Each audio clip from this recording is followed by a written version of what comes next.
Okay, so looks like we've got some interesting stuff here about Zeus. You want to learn more about the king of the gods, huh? His family, his impact on ancient Greek religion and culture. Yeah, it's fascinating how much more there is to Zeus than just the god of thunder. I mean, everyone pictures him with the lightning bolt, but did you know about the Zeus who lived underground? The chthonic Zeus. Right, the chthonic Zeus. That was a new one for me.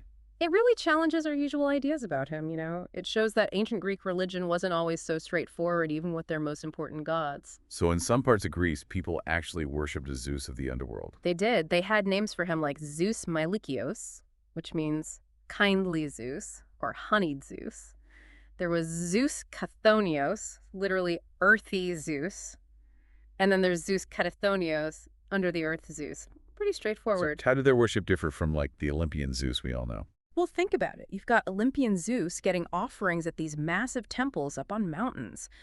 But these other communities, they were worshiping their chthonic Zeus in caves and pits underground. It's a very different image. You know, dark rituals, offerings of black animals. Wow, that's pretty intense.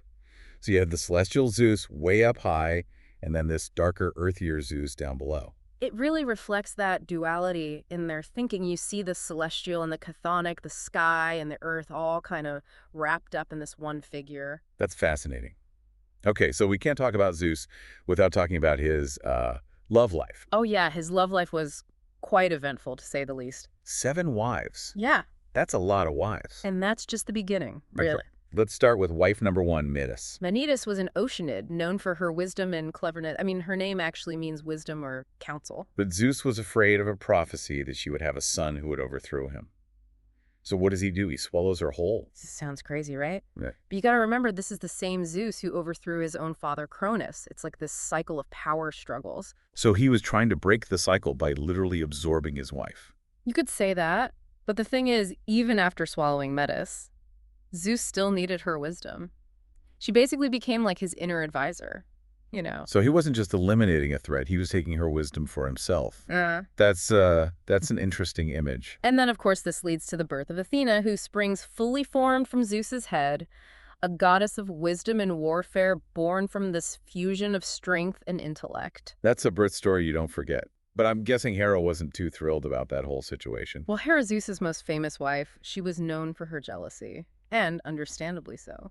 He wasn't exactly known for his faithfulness. I mean, all those transformations and disguises he went through to seduce women. It's pretty wild. He took on all sorts of forms, a bull for Europa, a shower of gold for Danae, even a cuckoo bird for Hera. Cuckoo bird, really. Yeah, there are different versions of the story, but in one, he turns into a cuckoo bird during a storm and seeks shelter in Hera's lap. Not exactly your typical romantic gesture. But those actions had consequences. Hera's anger towards Zeus's lovers and their children was legendary. Yeah, think about Io, who was turned into a cow and then tormented by a gadfly sent by Hera.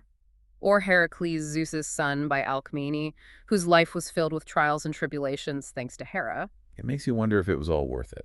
Maybe not. But in the end, Zeus fathers so many children, gods, heroes, demigods.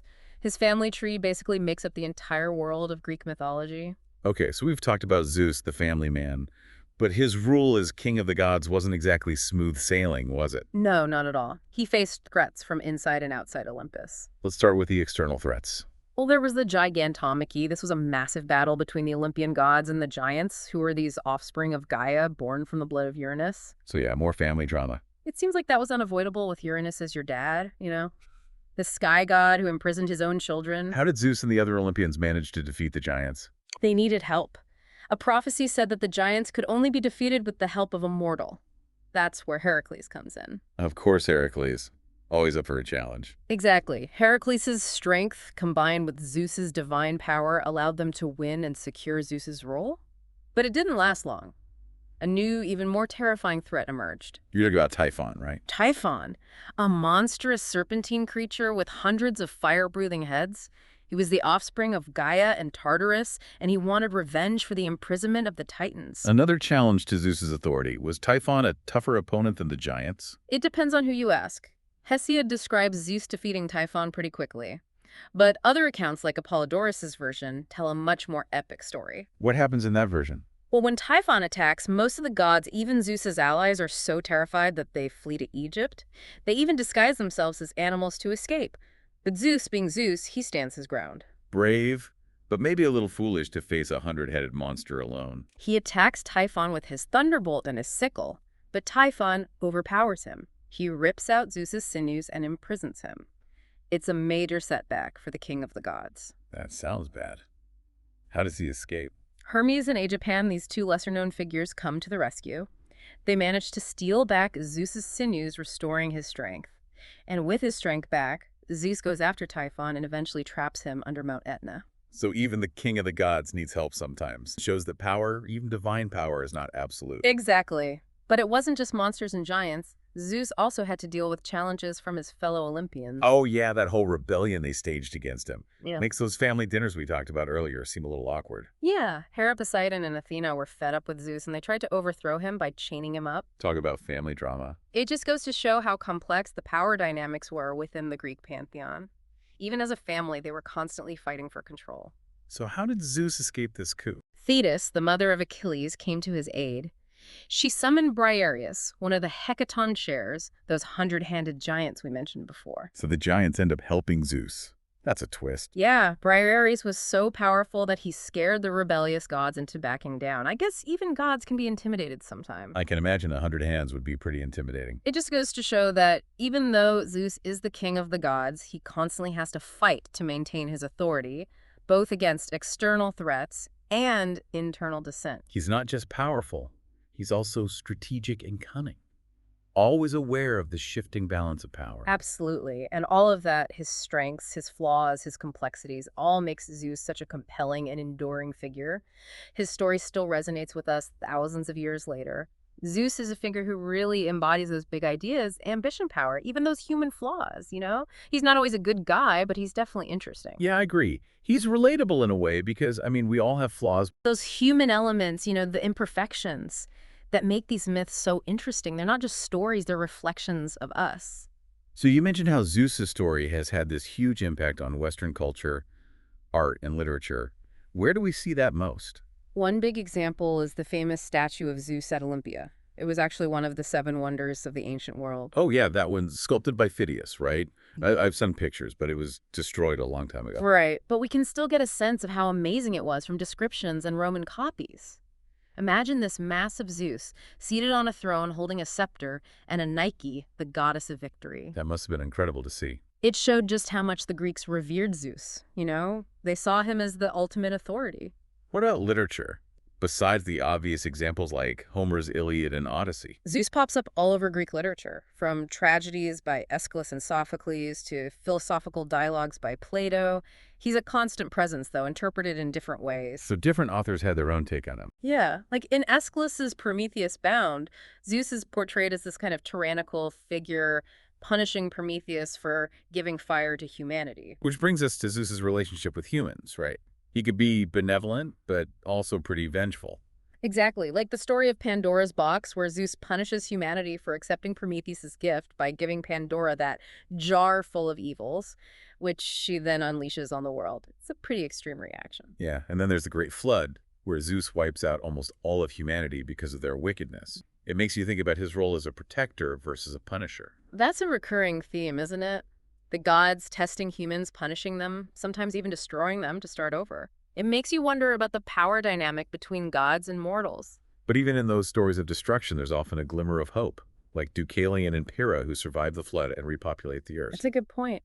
It shows how resilient humans are, our ability to overcome even the toughest challenges. It also suggests that even Zeus, with all his power, can't totally control the fate of humanity. It adds another layer to his character, doesn't it? He's not all-knowing, all-powerful. He's also subject to forces beyond his control. Exactly. And that makes him more interesting, more relatable. You might be surprised to learn that Zeus actually appears in later texts like the Bible. Oh, really? I wouldn't have expected that. Well, remember, Greek culture had a big influence on the Roman world. And as the Roman Empire spread, so did the worship of their gods. So Zeus, in his Roman form as Jupiter, became part of the Roman Empire's religious landscape. And of course, that later intertwined with early Christianity. Exactly. And as Christianity developed, there were these points of intersections. Sometimes it led to conflict, other times to these fascinating cultural blends. Like in the book of Acts, where Paul and Barnabas are mistaken for Hermes and Zeus by the people of Lystra. Right. They see Paul healing a lame man and assume he's got divine power, They even try to offer sacrifices. And Paul and Barnabas have to clear things up pretty quickly.